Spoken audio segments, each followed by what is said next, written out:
Hello guys, welcome back to my channel. So இன்னியோட வீடியோவில் நான் என்ன பேச போகிறேன்னா, I'm gonna talk about 5 habits which will help you grow.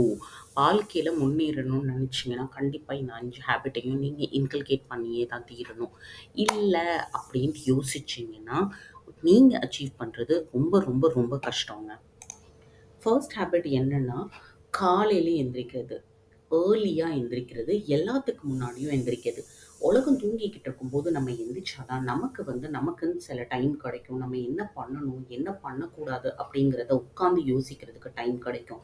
நான் ஒரு நார்மலான ரூட்டீன் 9 o'clock 10 o'clock எந்திரிச்சிங்கன்னா அந்த டைமில் உங்களுக்கு ஆல்ரெடி ஒர்க் பிளான்டாக இருக்கும். உங்களால் உட்காந்து யோசிக்க முடியாது. என்ன பண்ணணும், எது சரி, நம்ம என்ன லைஃப்பில் அச்சீவ் பண்ணணும் அப்படிங்கிற ஒரு விஷயத்த உங்களால் கண்டிப்பாக பிளான் பண்ண முடியாது அந்த டைமில். ஸோ உலகத்துக்கு முன்னாடி எந்திரிக்கிறது தான் first habit. Second habit exercise. Every day exercise பண்ணணும். ஆக்சுவலி எக்ஸசைஸ் பண்ணால் எண்டோமார்ஃபின்ஸ் அப்படிங்கிற ஒரு ஹார்மோன்ஸ் ரிலீஸ் ஆகும். இந்த ஹார்மோன்ஸ் தான் ஹாப்பி ஹார்மோன்ஸ் அப்படின்னு நம்ம சொல்லுவோம். ஸோ இந்த ஹார்மோன்ஸ்னால என்ன ஹெல்ப் நம்ம உடம்புக்கு அப்படின்னு கேட்டிங்கன்னா, இந்த ஹார்மோன்ஸ்னால உங்களோட ஸ்ட்ரெஸ், மென்டல் ஸ்ட்ரெஸ் குறையும். ஸோ நீங்கள் ஃபுல் டே அந்த ஹாப்பி ஹாப்பி மூடில் இருப்பீங்க. அதே மாதிரி இந்த ஹார்மோன்ஸ் பெயினை ரெடியூஸ் பண்ணும். ஸோ மேபி நமக்கு இந்த க்ரோனிக் பெயின்ஸ்லாம் இருக்குமே, முதுகு வலி இருக்குது, முட்டி வலி இருக்குது அப்படிங்கிற மாதிரி சொல்லுவேமே, அது எல்லாமே குறையும். ஸோ கண்டிப்பாக நீங்களும் க்ரோத்துக்காக எதுவும் பண்ணணும் அப்படின்னு நினச்சிங்கன்னா, நீங்கள் எக்ஸசைஸை உங்களோட டெய்லி ரூட்டீனில் ஆட் பண்ணிக்கோங்க. Third habit reading. நீங்கள் பார்த்தீங்கன்னா எந்த ஒரு சக்ஸஸ்ஃபுல்லான பீப்புள் கிட்ட கேட்டிங்கனாலும் அவங்க கண்டிப்பாக என்ன சொல்லுவாங்கன்னா, நான் ரீட் பண்ணுவேன் அப்படின்ட்டு. முக்கியமாக அவங்க நான் ஃபிக்ஷன்ஸ் ரீட் பண்ணுவாங்க. ஒவ்வொருத்தரோட தாட்ஸ், ஒவ்வொருத்தரோட எக்ஸ்பீரியன்ஸை ரீட் பண்ணுவாங்க.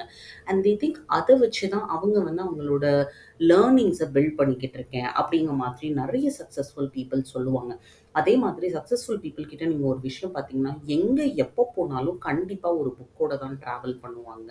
ஸோ அந்த மாதிரியா நீங்களும் சக்ஸஸ்ஃபுல்லாக இருக்கணும் அப்படின்னா கண்டிப்பாக ரீட் பண்ணுங்கள். இஃப் நாட் உங்களால் நான் ஃபிக்ஷன் படிக்க ரொம்ப கஷ்டமாக இருந்ததுன்னா ஃபிக்ஷன் கூட ஸ்டார்ட் பண்ணுங்கள். அட்லீஸ்ட் ஃபிக்ஷன் படிக்கும்போது you will have stories. And என்னென்னா, நீங்கள் ஒவ்வொரு தடவையும் டிஃப்ரெண்ட் ஆத்தர்ஸ், டிஃப்ரெண்ட் கண்ட்ரிக்குள்ள ஆத்தர்ஸ்குள்ள புக்கை பிக் பண்ணும்போது உங்களுக்கு அந்த கண்ட்ரியோட கல்ச்சர் ஹெல்ப் பண்ணும். ஒரு சில விஷயங்கள் அந்த புக்லேயும் தெரிய வரும். ஸோ கண்டிப்பாக அந்த ரீடிங்குமே உங்களுக்கு ஹெல்ப் பண்ணும். பட் கண்டிப்பாக நீங்கள் க்ரோ ஆகணும், நான் ரொம்ப சக்ஸஸ்ஃபுல்லாக இருக்கணும் அப்படின்னு நினச்சிங்கன்னா, நீங்கள் அந்த ஜானரில் slowly and steadily books pick பண்ணி தான் தீரணும். You cannot stick to fiction books and expect growth in the longer run. Journaling. Journaling கொஞ்சம் டிஃப்ரெண்ட். ஜேர்னலிங் அந்த கிராட்டிடியூட் அப்படின்னு நினைக்காதீங்க. ஜேர்னலிங்னா என்ன எழுதுறது அப்படின்னு நினச்சிங்கன்னா, உங்கள் மைண்டுக்கு என்னெல்லாம் வருதோ எழுதுங்க. என்னெல்லாம் தாட் ப்ராசஸ் உங்கள் மைண்டில் ஓடுதோ அதெல்லாம் எழுதுங்க. உங்களோட எக்ஸ்பீரியன்ஸஸ், நான் இதெல்லாம் பண்ண நினைக்கணும் அப்படின்ட்டு வர்ற ஐடியாஸ் எல்லாமே எழுதுங்க. இது எதுக்கு ஹெல்ப்ஃபுல்லாக இருக்கும்னா, உங்கள் மைண்டு எப்போவுமே கற்றுக்கிறதுல தான் குறியாக இருக்குமோ தவிர, உங்கள் மைண்டு ஞாபகம் வச்சுக்கிறதுல மாஸ்டர் கிடையாது. ஸோ நீங்கள் ஞாபகம் வச்சுக்கணும் அப்படின்னு நினைக்கிற எல்லா விஷயத்தையுமே இந்த டைரியில் எழுதுனீங்கன்னா, ஒரு 2 இயர்ஸ் கழிச்சோ இல்லை even for couple of weeks கழிச்சு கூட நீங்கள் அதை கம்பேக் பண்ணி நீங்கள் செக் பண்ணிக்கலாம். ஓகே, இந்த ஐடியா நான் பிளான் பண்ணியிருந்தேனே, எதுக்கு நான் இதை இன்னும் இம்ப்ளிமெண்ட் பண்ணல, ஏன் நான் இதில் டிலே பண்ணிக்கிட்டு இருக்கேன் அப்படிங்கிற மாதிரி கண்டிப்பாக நீங்கள் செக் பேக் பண்ணலாம்.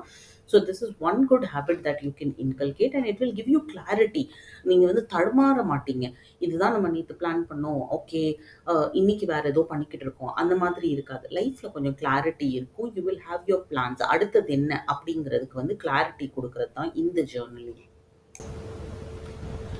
லாஸ்ட் ஹேபிட் என்ன அப்படின்னா பிளானிங். Plan for tomorrow. அதாவது நாளைக்கு என்ன பண்ண போகிறேன் அப்படிங்கிறத இன்றைக்கே பிளான் பண்ணுங்க அப்படிங்கிறது தான் ஃபிஃப்த்து ஹேபிட்டுங்க. நீங்கள் டு டூ லிஸ்ட் ப்ரிப்பேர் பண்ணணும் அப்படின்னு நான் சொல்லலைங்க. ஆனால் சின்ன சின்ன திங்ஸை கூட பிளான் பண்ணுங்கள். ஃபார் எக்ஸாம்பிள், இப்போ நீங்கள் குக்கிங் ரெஸ்பான்சிபிள் அப்படின்னா ஒரு 4 டேஸ்க்கு அடுத்த 4 டேஸ்க்கு என்ன பண்ண போகிறீங்க அப்படிங்கிறத பிளான் பண்ணுங்கள். அதே மாதிரி நாளைக்கு ஆஃபீஸ்க்கு நான் என்ன ஷர்ட் போட்டுட்டு போவேன் அதை இன்றைக்கே நான் ரெடி பண்ணி வைங்க அப்படிங்கிற மாதிரியான விஷயங்கள் தான் பிளானிங். சிம்பிளாக அதே மாதிரி ஆஃபீஸ்க்கு போனீங்கன்னா இந்த டாஸ்க்ஸ் எல்லாம் நான் அச்சீவ் பண்ணுவேன் அப்படிங்கிற மாதிரி பண்ணி வைக்கிறது தான் பிளானிங். நீங்கள் பிளானிங் பண்ணீங்க அப்படின்னா என்ன ஆகும்னா, என்சைட்டி குறையும். உங்களுக்கு கிளாரிட்டி கிடைக்கும். லைக் என்ன சொல்கிறது, இதுதான் அதுதான் அப்படிங்கிற மாதிரியான கிளாரிட்டி கிடைக்கும். That is one of the biggest reasons. Like எதுக்கு எதுக்கு பிளானிங் பண்ணணும் அப்படிங்கிறதுக்கு. இதெல்லாம் ரொம்ப சின்ன விஷயங்கள்ங்க.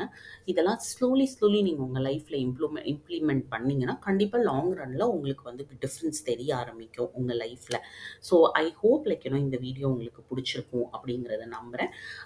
Will meet you up with the next video. Until then tata, bye by.